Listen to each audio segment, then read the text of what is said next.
साल की सबसे बड़ी एकादशी निर्जला एकादशी बना अद्भुत संयोग। बस 2 केले भगवान विष्णु बनाएंगे बिगड़े काम। जीवन में चली आ रही बड़ी से बड़ी परेशानी तुरंत होगी खत्म।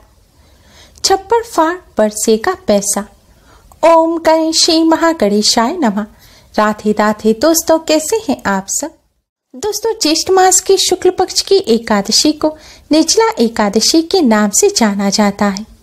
इस दिन बिना जल ग्रहण किए यानी कि निर्जल व्रत रखा जाता है, इसलिए इसे निर्जला एकादशी कहते हैं।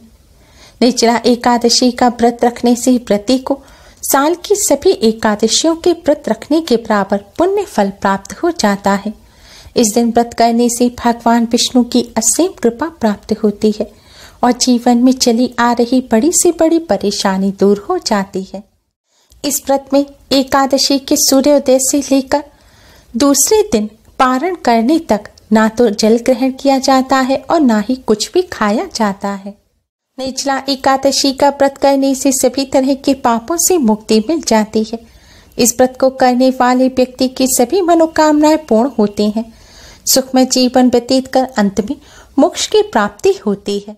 इस दिन व्रत रखकर अन्न और जल का दान करना बहुत शुभ माना जाता है। ऐसा करने से कष्टों से छुटकारा मिलता है और दुर्भाग्य सौभाग्य में बदल जाता है। अन्न और जल के दान के साथ ही आप जरूरतमंद व्यक्ति या फिर ब्राह्मण को छाता, बिस्तर, वस्त्र इत्यादि का भी दान कर सकते हैं। ऐसा करने से शुभ फल की प्राप्ति होती है। आज के दिन तुलसी जी का पूजन अवश्य करना चाहिए। ऐसा करने से घर में धन, यश और वैभव बना रहता है। दोस्तों, इस बार निर्जला एकादशी तिथि 10 जून को सुबह 7:25 पर शुरू होकर 11 जून को सुबह 5:45 पर समाप्त होगी।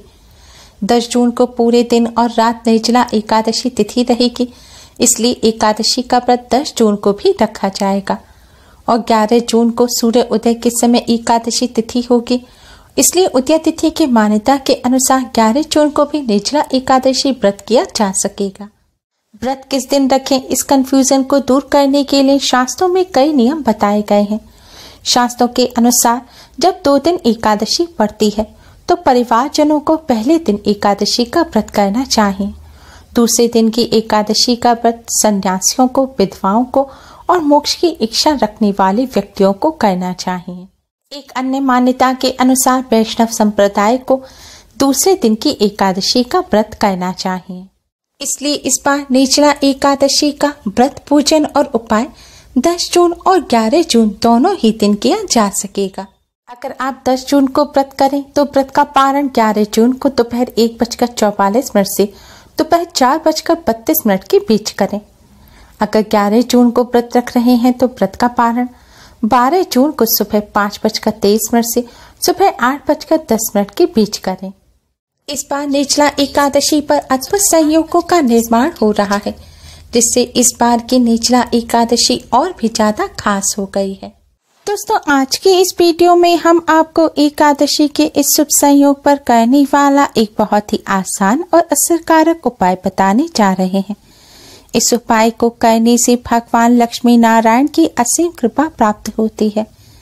धन की देवी माँ लक्ष्मी की कृपा से धन संबंधी समस्याएं दूर हो जाती हैं। भगवान लक्ष्मी नारायण की कृपा से कष्टों से छुटकारा तो मिलता ही है, साथ ही मनचाहा वरदान प्राप्त होता है और घर में सुख समृद्धि आती है। दोस्तों, वीडियो में आगे बढ़ने से पहले वीडियो को लाइक कर अपने फ्रेंड्स के साथ शेयर जरूर करें। अगर आपने हमारे चैनल को अभी तक सब्सक्राइब नहीं किया है तो यूजफुल वीडियोस के लिए चैनल को सब्सक्राइब कर बेल आइकन को भी जरूर दबाएं। दोस्तों, भगवान लक्ष्मी नारायण को प्रसन्न कर भगवान लक्ष्मी नारायण की कृपा प्राप्त करने के लिए और मनचाहा वरदान प्राप्त करने के लिए आप 2 साबुत पीले केले लें। दोस्तों, आपको ऐसे 2 केले लेने हैं जो एक साथ डंडी में ऊपर से जुड़े हुए हों। केले लेने के बाद आप इनको अच्छी तरह से पानी से धोकर साफ कर लें। अगर आपके घर में गंगा जल है तो गंगा जल का इन पर छिड़काव कर इन्हें शुद्ध कर लें। अब इन दोनों केलों को आप एक प्लेट में रख लें। दोस्तों, पूजन शुरू करने से पहले स्नान कर स्वच्छ वस्त्र धारण करें। हो सके तो पीले रंग के वस्त्र पहनकर ही आप यह पूजन करें, नहीं तो आप पीले रंग का रुमाल या फिर दुपट्टा सिर पर ढककर भी पूजन कर सकते हैं। ध्यान रखें, नीले या काले रंग के वस्त्र पहनकर यह पूजन ना करें। अगर आप संध्या काल के समय यह पूजन कर रहे हैं तो आप मुंह हाथ पैर धोकर फिर से स्वच्छ वस्त्र पहनकर पूजन करें। अगर आपको कोई स्वास्थ्य संबंधी समस्या है तो आप बिना स्नान किए मुंह हाथ धोकर गंगा जल का छिड़काव कर भी यह पूजन कर सकते हैं।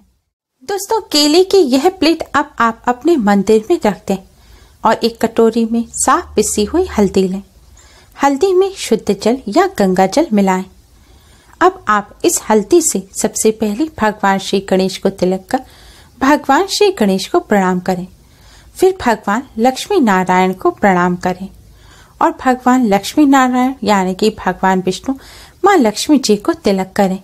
आपके घर भगवान विष्णु की प्रतिमा ना हो तो भगवान श्री कृष्ण, लड्डू गोपाल, सीता राम जी, आपके घर में इनमें से किसी की भी तस्वीर हो, प्रतिमा हो, आप उनको तिलक करें। तिलक करने के पश्चात अब आप इस हल्दी से एक केले पर स्वास्तिक का चिन्ह बनाएं। दोस्तों, आपके राइट हैंड की तरफ यानी कि दाएं हाथ की तरफ जो केला रखा हुआ है उस पर आपको स्वास्तिक का चिन्ह बनाना है और लेफ्ट हैंड की तरफ जो केला रखा हुआ है उस केले पर आपको अपना नाम लिखना है। आप हिंदी में या फिर इंग्लिश में अपना नाम लिख सकते हैं। दोस्तों, अब यह केले आप भगवान लक्ष्मी नारायण के चरणों में रख दें और भगवान जी के सामने एक दिया जलाएं। हो सके तो शुद्ध घी का दिया जलाएं। शुद्ध घी ना हो तो डालडा घी या जिस भी घी मीठे तेल का आप दिया जलाते हैं वह आप जला सकते हैं। दिए के साथ एक सुगंधित धूप बत्ती भी जलाएं। ध्यान रखें, दिए को आप किसी प्लेट के ऊपर रखें। आज के दिन दिए के नीचे चावल ना रखें क्योंकि एकादशी के दिन चावल का इस्तेमाल करना वर्जित होता है। दोस्तों, दीपक जलाने के बाद आप इस दीपक में एक साबुत फूल वाली लौंग डाल दें। ध्यान रखें दोस्तों, आपको लौंग साबुत फूल वाली ही लेनी है और यह लौंग जल्दी नहीं चाहिए। इसलिए अगर आपका पीतल का दीपक है जिसमें बाती लगाने के लिए अलग से स्टैंड होता है तो आप वह दीपक जला सकते हैं, या अगर खुला हुआ सादा दीपक है तो उसमें आप लेटी हुई बाती लगाएं। अब आप भगवान विष्णु जी के द्वादश मंत्र ओम नमो भगवते वासुदेवाय का 108 बार जाप करें। अगर तुलसी की माला हो तो इस मंत्र का आप तुलसी की माला पर जाप करें। मंत्र का जाप करने के पश्चात दोस्तों आप भगवान श्री गणेश, भगवान लक्ष्मी नारायण को प्रणाम करें और आपकी जो भी मनोकामना है, आप नौकरी की कामना करते हैं, नौकरी नहीं मिल पा रही है, विद्यार्थी हैं, पढ़ाई में सफलता नहीं मिल रही, या विवाह में विलंब आ रहा है, या कोई रोग है, या घर में पैसा टिकता नहीं है, धन संबंधी समस्या है, जो भी आपकी समस्या है उस समस्या को दूर करने की भगवान जी से प्रार्थना करें। जो भी आपकी मनोकामना है उसे भगवान जी के सामने बोलें और मनोकामना पूर्ण करने की प्रार्थना करें। दोस्तों, इस तरह पूजन करने के पश्चात आप अपने मस्तक और कंठ पर भी हल्दी से तिलक करें। फिर दोस्तों आपको यह केले मंदिर में ऐसे ही रखे रहने देने हैं और अगले दिन सुबह उठकर स्नान आदि करने के पश्चात आप इन दोनों केलों में से स्वास्तिक वाला केला ले लें और उस केले को अपने सिर पर 7 बार बारें, यानी कि 7 बार क्लॉकवाइज केले को अपने सिर पर घुमाएं और फिर इस केले को ले जाकर आप गौ माता को खिला दें। सिर पर केला बांटते समय और गौ माता को खिलाते समय आपको ओम नमो भगवते वासुदेवाय मंत्र का मन ही मन जाप करते रहना है। गौ माता को केला खिलाने के पश्चात आप गौ माता को भी प्रणाम कर आपने जो मनोकामना भगवान जी के सामने कही थी वही मनोकामना गौ माता के सामने कहकर मनोकामना पूर्ण करने की प्रार्थना करें। अब दोस्तों आप अपने घर आ जाएं और मंदिर में भगवान जी को आपने जो भोग लगाया है, जो प्रसाद था, उस प्रसाद को आप अपने परिवार के सदस्यों में बांटें और प्रसाद बांटने के पश्चात दोस्तों आपके नाम लिखा हुआ जो केला है, अब इस केले को आप स्वयं प्रसाद के रूप में ग्रहण करें। दोस्तों भगवान लक्ष्मी नारायण को प्रसन्न करने का ये बहुत ही असरकारक उपाय है क्योंकि भगवान विष्णु जी को केला अत्यधिक प्रिय है। केले के पेड़ में भगवान विष्णु जी का वास होता है और इस तरह केले का यह उपाय करने से भगवान लक्ष्मी नारायण अति शीघ्र ही प्रसन्न हो जाते हैं और अपने भक्त को मनचाहा वरदान प्रदान करते हैं। इस उपाय को करने से माँ लक्ष्मी की कृपा से धन संबंधी समस्याएं दूर हो जाती हैं। भगवान श्री हरि विष्णु अपने भक्तों के हर कष्ट को दूर करते हैं। दोस्तों, कोई भी पूजन या उपाय पूर्ण श्रद्धा से किया जाए तभी उसका शुभ फल प्राप्त होता है। इसलिए इस उपाय को आप पूरी श्रद्धा और विश्वास के साथ करें। दोस्तों, उपाय करते समय आपने जो लौंग दीपक में डाली थी, आपको अगले दिन यह लौंग उठाकर किसी शुद्ध बहते हुए जल में या तो विसर्जित करना है या फिर आप किसी भी पेड़ पौधे की जड़ में थोड़ी सी मिट्टी खोदकर वहां पर इस लौंग को गाड़ सकते हैं। इसे ऐसे ही इधर उधर ना फेंकें, इस बात का विशेष ध्यान रखें। इस उपाय को करने के साथ ही आप कुछ बातों का विशेष ध्यान रखें। हो सके तो आप भगवान विष्णु जी को जो भोग लगाएं उसमें तुलसी का पत्ता अवश्य ही रखें, लेकिन आज के दिन तुलसी का पत्ता तोड़ना नहीं चाहिए। इसलिए पहले से जो टूटा हुआ पत्ता रखा हो उसको आप धोकर भगवान विष्णु जी को अर्पित कर सकते हैं। आज के दिन आप नाखून ना काटें, बाल ना काटें। आज के दिन ब्रह्मचर्य का पालन करें। भगवान विष्णु माँ लक्ष्मी जी के भक्तों को एकादशी की रात्रि को जागकर रात्रि जागरण अवश्य ही करना चाहिए।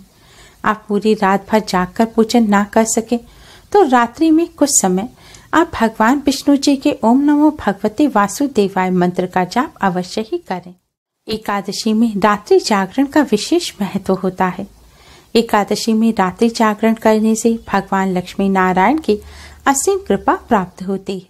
दोस्तों, एकादशी के दिन इस आसान से उपाय को कर इससे लाभ अवश्य ही प्राप्त करें।